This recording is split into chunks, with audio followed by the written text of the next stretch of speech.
So, hello mga ka-extra, it's Ate Joy again. So, ngayon ay nag-a-apply po ng trabaho si Ate Joy. So, ayan. So, kailangan talaga mag-apply ni Ate Joy ng trabaho kasi ang daming bayarin.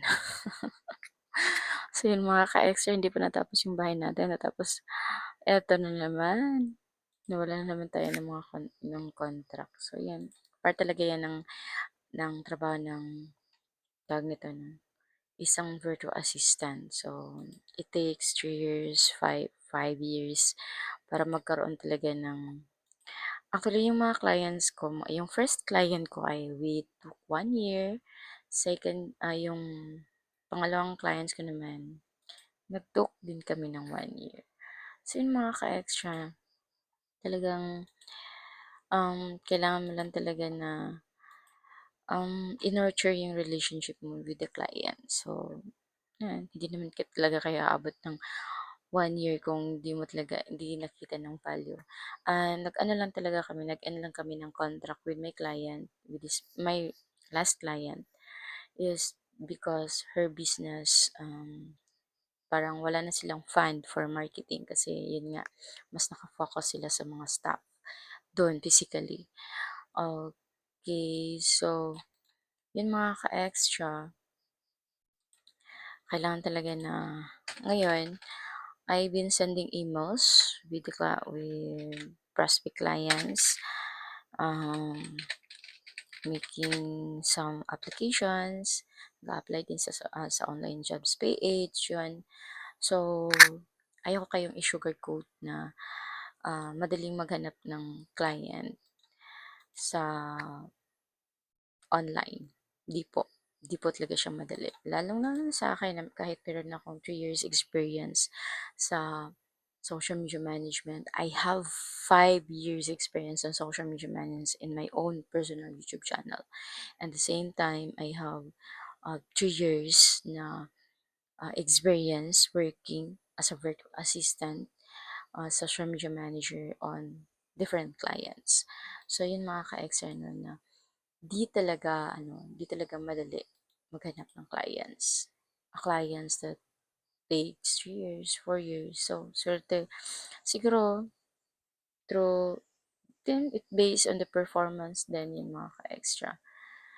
So, sa akin mga ka-extra, ito yung pinakamahirap. Yung you're not prepared.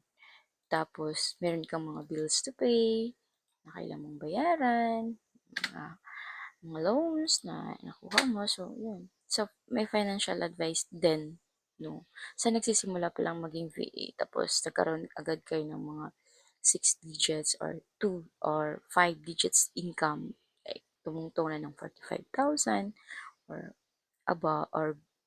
above. So, dapat i-ano niyo talaga yung pera niyo. Dapat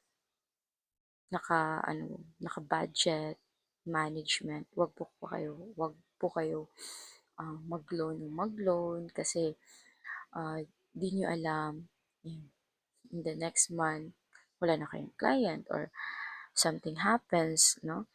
Di natin alam. So, get an insurance. Ako mga ka-extra, kahit wala na akong client yun, I have still bills to pay, internet, kasi imagine yung mga ka-extra, 2 months na ako mga ka-extra walang work ngayon. Fortunately lang talaga, my husband has a work, permanent work. So even though dili ang sahod, at least naman, meron talaga kaming income na pumapasok sa family namin. At least, ano talaga, si husband talaga yung lead provider ng aming family. Ako lang mga ka-extra yung income ko mga ka-extra is, ano, um, yung income ko is for family investment, doon, mga ano namin mga ka-extra. Kasi yung basic needs talaga yung para sa husband ko, mga basic needs namin sa bahay. At yung sa akin naman is for investment, for growth namin.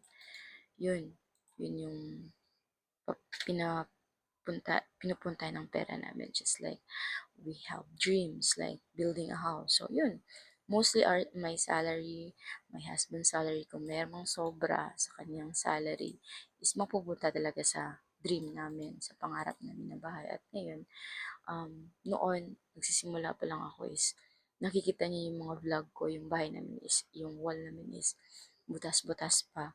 Ngayon, nasa ano na po kami. We have a two-story house right now. So, ito yung parang fruit of labor namin mag-asawa. Kasi pinagtulungan talaga namin to na mabuo yung bahay namin. So, yun yung talaga mga ka-extra. Dapat yung pera ninyo na kinikita ninyo mga ka-extra. Kung virtual assistant pa kayo, kung ano pa kayo mga ka-extra, mga beginners pa lang. Please, careful po talaga kayo sa pag-spend kasi hindi nyo alam. Sa, basta, kasi ako ngayon naranasan ko na po talaga yan. Kasi I'm expecting na meron akong salary in the next month, then it has, my client says emergency. Then ako, hindi nasama sa budget, di ba? So, yun. Talagang patong-patog yung mga bills, yung mga loans na kinuha ko. Yun, malit naman lang yun. G loans, G credits, yun. Pero, nako, ang laking ano po mga ka-extra. Ang laking ano po mga ka-extra. Ang laki po talaga ng mga interest. Yun. Yung pinapambayad ko is pambayad lang talaga ng interest. So, yun. So, napakahirap. Pero it's okay. Kasi at least, nakita naman namin yung pinaghirapan namin. Hindi na siya napunta sa wala. Di ba mga ka-extra? At yun, meron kami sarili ng bahay. At next goal namin next year, even though meron pa kami mga loans, meron pa kami mga utang, at least, mga ka-extra yung meron kaming bahay. At ang kagandahan nito mga ka-extras, na-assess na siya ng city.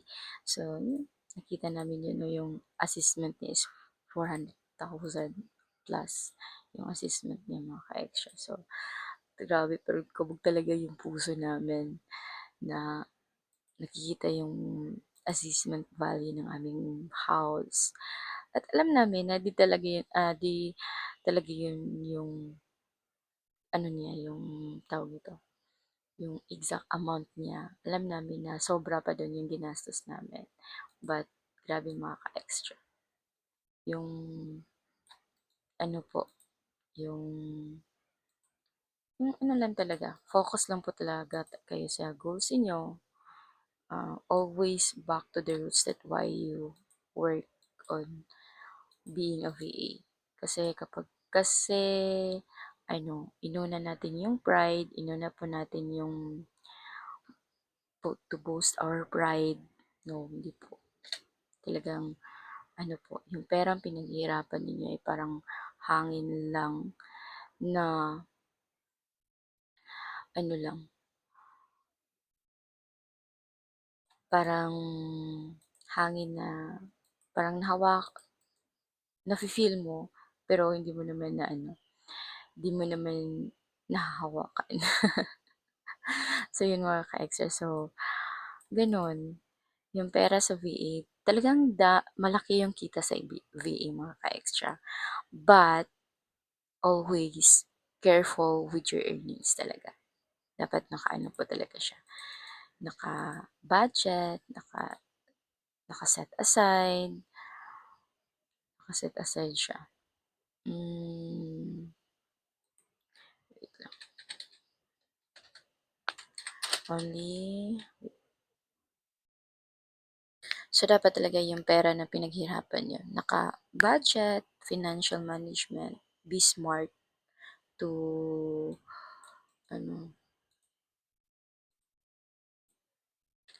just be smart to spend with your money. Yun lang talaga. That's the lessons that I want to learn with you, to share with you. Thank you. Share with you that I have no clients anymore right now.